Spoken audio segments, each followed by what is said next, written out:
morning and welcome to Coffee with Catechist. My name is Melissa Wong and today with us we have Anna Bevaun and she's a catechist from Sacred Heart.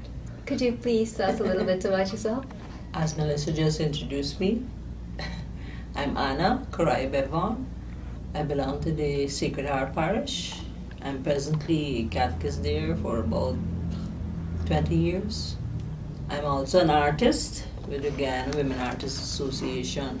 And you're an artist, which Yes. is really remarkable. So you would find that when you're in classes, being an artist, you have a lot of fun with the children, encouraging them with their drawing and so on. Well, most times of late, I have not actually been using the books that have been given to us. A lot of them misplace their books. Okay. But I try to encourage them.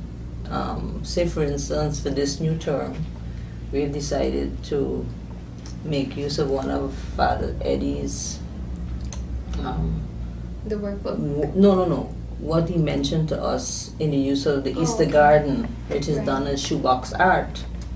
So I made one for them, and we said we were going to use that for this term. So I made one, and then we're encouraging the children to use it for the period of Lent, because it shows you the cross on the hill with the darkened sky, the three crosses. Then you have the path leading through a garden to an open tomb, Okay. which is symbolism of the resurrection. Okay. And we're encouraging them to use that part of it for their almsgiving during Lent, because that's one of the three things you're supposed to do for Lent. So trying to encourage them so that each family will have one, and then we will bring it to the church. So all the offerings will be given at the end of Lent, and then they will decide what they want to do with it. Okay, so they seem pretty excited about this because Yeah, it because sounds fun. most of the teachers are, because they wanted to use more visual, Right. than actually just speaking, talking, writing. So to have them involved in something else, Okay, so in your class, could you say the age range of the children? Well, my class, I have different ranges of age because my class is called Revelation, and that class is for the children who have not been baptized and who are now coming in, and a lot of them come from the St. Anne's Home for Girls. Okay. So rather than integrate them into the little ones class, they come to my class. So I have to prepare them for baptism, for Eucharist, and for confession. Okay. And then they will move on from there when they're baptized and move on to the next class. Okay. So with the workbooks, you said as of late you haven't been using it because you're misplaced and so on. But would you say that these books could be improved in any way, or are you comfortable with the way they are right now? For me, as I was telling Ashley in a previous interview, I would like to see them have more visual aids to make them use technology. For instance, to have the projector, the use of the projector, for them to see as well as hear, for them to actually use the Bible in that form, because I find when they see it, they can more relate and they can tell you about it. Same, for instance, if you act out something, then they'll be able to tell it back to you better than if you tell them to listen, because most times they're not listening. That is very true. Right. I would agree with you on that because I'm from St. Teresa's Parish and we have a projector. And the kids that we have are very young. It ranges to, mid-teenagers and so on. So we find that when we have more visual work with them, they tend to pay attention more because most of the time they sit in class, they sail, they fidget, on. So when they see the colors and so on, their attention is captured and it's going to be there for a while and they're excited and, they're really into the class at that point.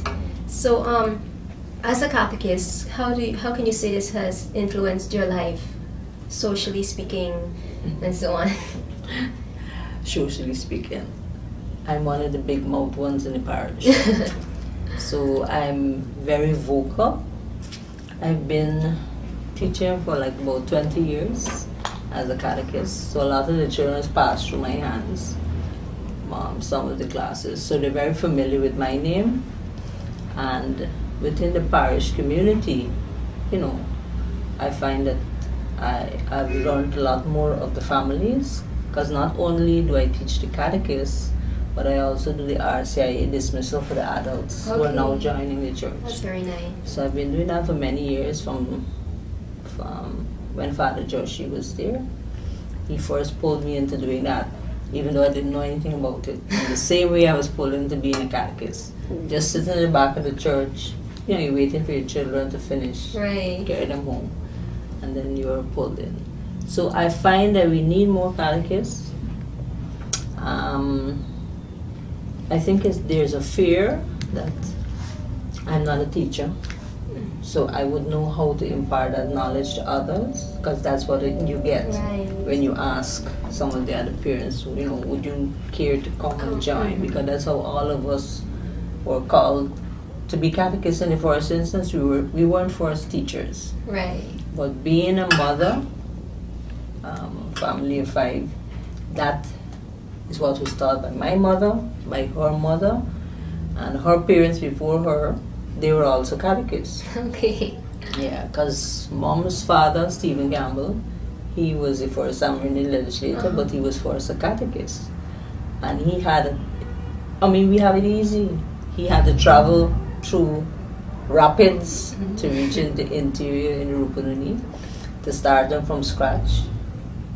Remember, the Amerindians didn't wear anything other than the laptop. Right. They wanted the children to do the farming, etc. And then he didn't have any food to give them. So he used to give them some milk from a cow in between to feed them. So that has always been in my family. So what have I learned from my grandparents, from my parents? That is some of the catechism that I pass on. We're now doing a bit of the singing from the children's book.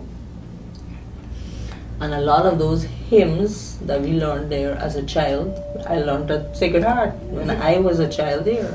So those songs have stuck in my head that I'm now able to pass it on. So when we start the catechism on a Sunday, we usually start with the hymn, one of those children's songs. Right, so you've been in the church for a very long time, as I can see, right? Yeah. Can you say the youth in the parish, after confirmation and so on, do you find them coming back to give back to the parish and to the community? As in, are they active with different roles? Yeah, I find that more so now, seeing that when you're in the confirmation class, you're encouraged to join a ministry. So a lot of them join the readers group, they join the altar servers, the choir. But most of them, I find, are still coming back, especially when they're encouraged.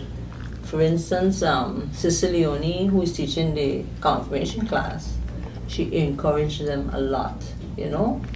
And from you talking to them, that's what I feel, that your catechism, even though it's only 1 hour on that Sunday, is not just about your catechism in your church, but you have to teach them about social issues, to find out from them to what are their feelings, say for instance about suicide, about murder, about domestic violence and things like that, to find out if they know about it. Right.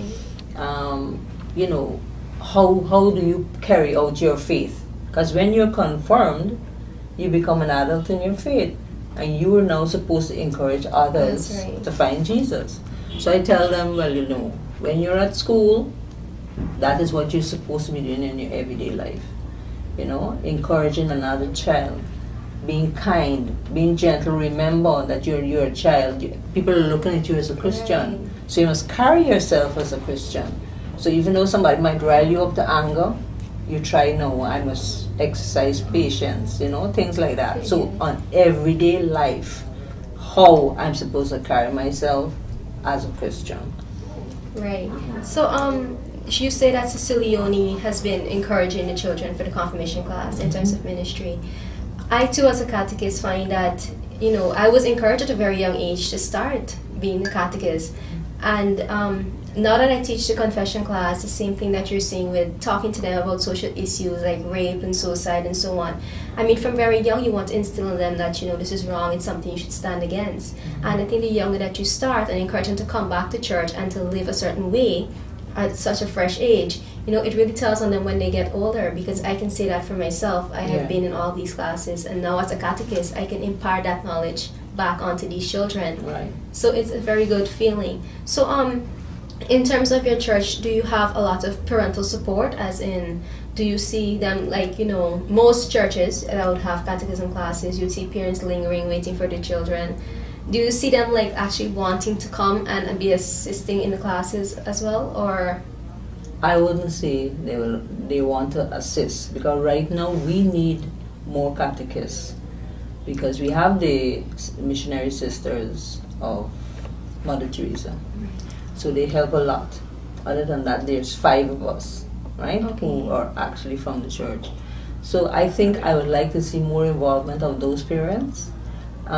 It's not about just dropping your child off for that hour to partake in the catechism. And I think a lot of our parents would learn a lot more about their catechism if they participated, because a lot of them, even though probably they have received their sacraments, after their sacraments you didn't see them back in the church. So I didn't journey to find out more about my faith, right? That's how I feel. I think they would gain a lot from actually being around their children and participating more, so that they be able to be more involved. Because remember, your catechism starts in the home first. That's right. You cannot learn everything from 1 hour, 1 day of the week. True. So it has to be a constant thing of the parents' interest to pass on that message to their children in their family, to show them different things that they're supposed to be doing, to how their love must be carried over. Right. Because it's something that our world needs a lot of. We're seeing what is happening.